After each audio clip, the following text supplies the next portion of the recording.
So let me give you 10 reasons why to know that you are in an abusive church. Number one, you have a single charismatic leader who controls every aspect of the church and controls many aspects of your life.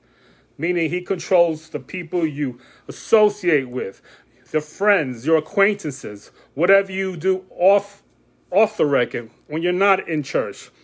He wants to control she wants to control every area of your life.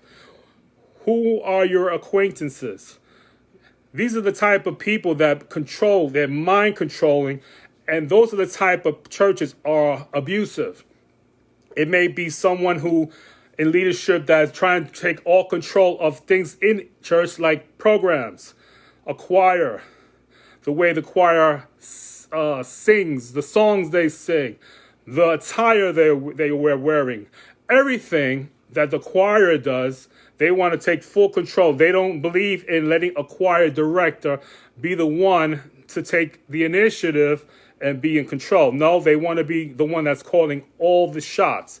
This is a single leader that's, again, being in a control. That, my friends, is and can be considered abusive. Number two, they say we are the only ones who have the truth. All other Christians or churches are lost and not to be trusted. Listen, the Bible says in John 14:6, Jesus said, what? I am the way and I am the truth. No one comes to the Father but by me. That's what Jesus said.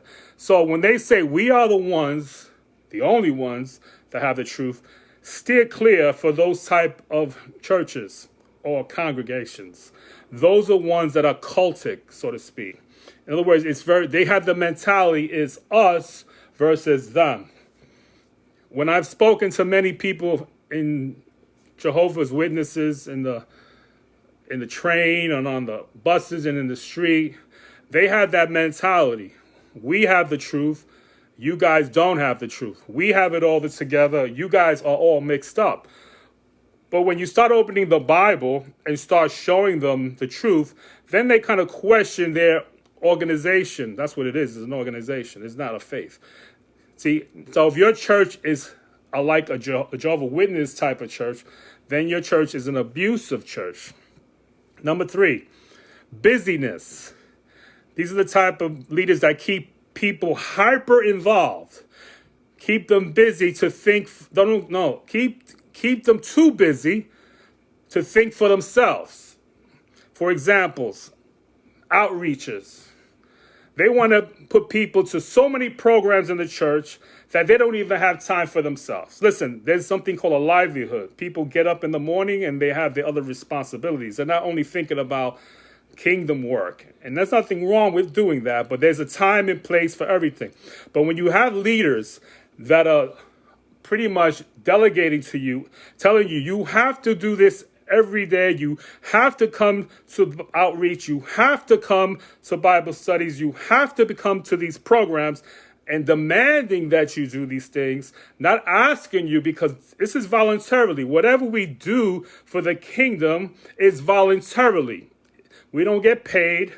Maybe a pastor, maybe a leadership, maybe they have some type of stipend or get paid for the work, but people don't get paid to witness. They do it out of kindness of their hearts. So to tell a person you must do these things, that's an abusive church.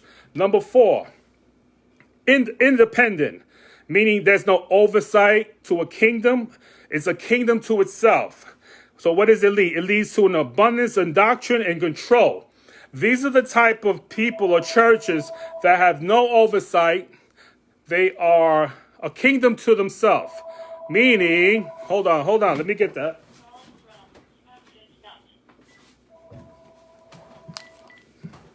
I have to delete that.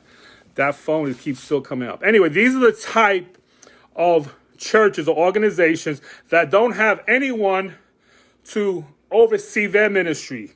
They don't have a covering, have they said. They don't have an overseer. They just run their own churches like they run a business. They don't have to give an account to anyone else.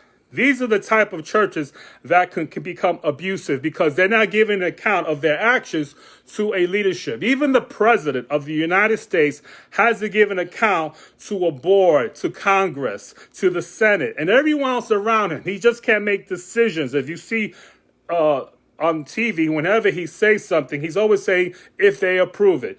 Or he'll say, we're gonna decide, and this one and that. He's getting other people involved. Though he may have the last decision or be the one to sign something, he has to get permission. So in that aspect, churches need to be the same way when they are delegating a type of things in the church. They can't just be the only one say, well, nobody can tell me what to do. Those are the type of churches that are or can be abusive. Now,